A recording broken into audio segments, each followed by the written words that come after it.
The 85mm focal length is not commonly associated with being a classic focal length for street photography, like some of the other classic focal lengths like the 28, 35, 50, and now the 85. For most street photographers, this focal length is also not the first choice when adding a new lens to their street kits. And also more and more street photographers has ventured outside the classic focal lengths, including yours truly. So today I'll tell you why I love this focal length so much.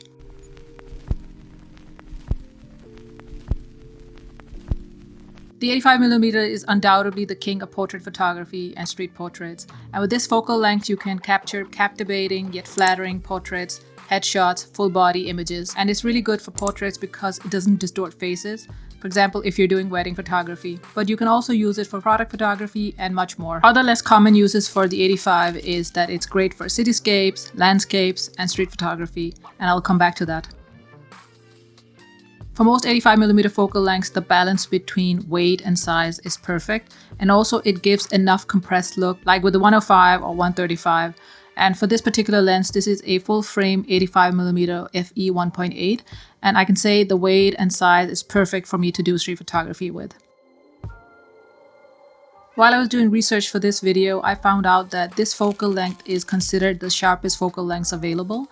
And apparently it's because the manufacturers are able to make this focal length very, very sharp. And why that specifically is, you have to Google for yourself. But it's a little bit technical for my taste, but I'll take it anyway. When comparing to other telephoto lenses like the 105, 135, 200, and so forth, this focal length is considered small, compact, and lightweight. And it sits perfectly in the sweet spot of being travel friendly.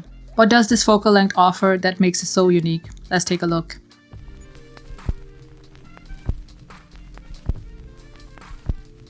Most of us photographers like to chase that blurry background and bokeh, and with this focal length, it just became that much easier. To get a blurred background, you have to open the aperture up wide open. So for this lens, that's 1.8, and assuming you have a subject to focus on, then the background will become blurry, and this is also called subject isolation. It's great to blur out distractions and direct the attention and focus to whatever your subject is. You can also add creative elements by blurring out the background and foreground. On top of all those great things, this focal length also offers a great combination of compression and shallow depth of field. So like the 1.8 or 2.8 as I mentioned before.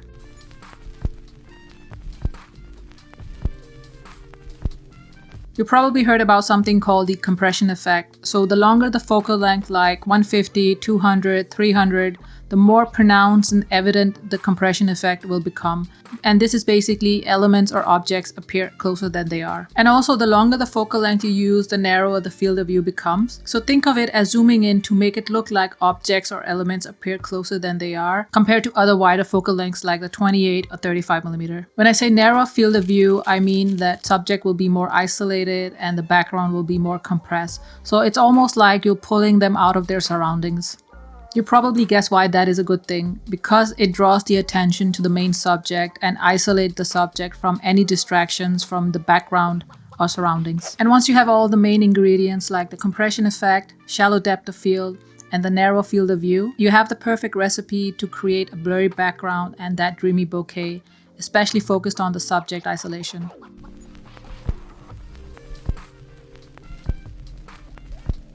As I mentioned in the beginning of the video, the 85mm focal length is not a common choice to do street photography with. But yet I ended up buying this as my second lens to add to my street kit.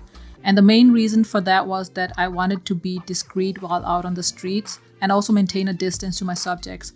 Because back then I was an inexperienced street photographer and I didn't like to be up close and personal with my subjects. And this focal length actually offered me both things. In the beginning, the learning curve was very steep because this focal length is very different than the 35. And the 35 was actually the only lens that I had prior to this one. So I really had to learn about the composition and the distance needed to capture those beautiful moments. But with time, it actually really ended up becoming my favorite focal length of all time. Being able to master composition in street photography is very important because it can make or break a photograph. And because there are so many things that are competing for our attention out on the streets, it's very important to have a focal length that can really help you compose. And with the 85mm, you can easily blur out the distracting elements, but also focus on a single subject to tell that specific story. With the 85mm, you are able to maintain a healthy distance, as I also mentioned before. And this is really great if you're new to street photography or you're just shy and don't want to be up close and personal with your subjects. There are a few reasons that are equally important that I also want to mention. So when you're doing street photography with this focal length, it's quite easy to go undetected or unnoticed. That way you're not disturbing or altering the scene with your presence. And this also gives you a great opportunity to capture that special moment. And all the while, the subject doesn't even know that you're capturing a photo of them. When it comes to street photography, most of us would like to have that unique, creative perspective that really shows the essence of the streets. Think about wedding photography with those close-up, intimate shots where you can see the rings or table setting, or maybe the bride and groom is getting ready for their special day, and it almost feels like you're there with them. And this, of course, goes also with street photography, where you can focus on isolating the subject or a element. Isn't it great that a focal length can allow you to capture those intimate focus shots, highlighting those details that might otherwise be missed?